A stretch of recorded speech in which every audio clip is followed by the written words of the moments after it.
Hello again, it's me. If you've noticed, I've recorded some of these videos on the same day, so you might see a repeating outfit from day 6. I just want to talk about and welcome you to day number 9 of our leadership challenge. And today we're talking about influencing without authority. So how do we influence, maybe with those senior level leaders that we report to, that we don't have direct authority over? Maybe it's a colleague, or maybe it's somebody who we need to get on board for our initiative. The number one thing I will share with you around influencing without authority is to really focus on building relationships before you need to step into that influencing place.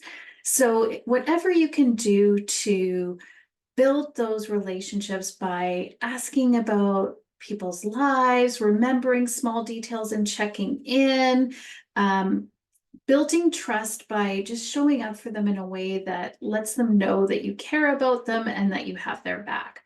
Once you have that solid foundation of trust, the next thing you want to layer on is understanding that person's values, what's important to them. Because when we understand what's important to them, what their values are, we can show up for them in a way that is in alignment to those values, which makes sense to them, right? So you'll see many of my values are on my wall here. Let's take one of them as an example.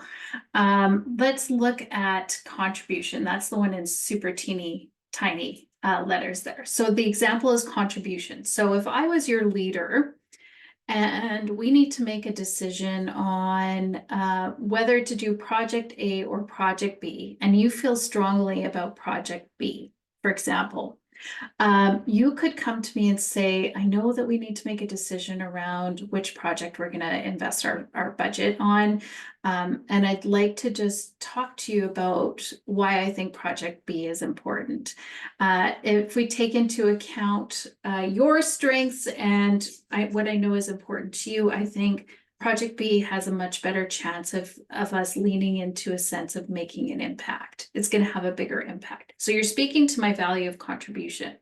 The other thing you can do is align to organizational values. So you could use that as your case. So to say, I know that one of our key strategic priorities right now is business growth and development. And I think Project B has a much bigger chance of growing our client base, or whatever that is. But this is how we can start to influence using values as a way of building the case for something that we see. The other thing we can do is really make sure that we are coming from a place of informed knowledge and not emotion. So do your homework, make your case.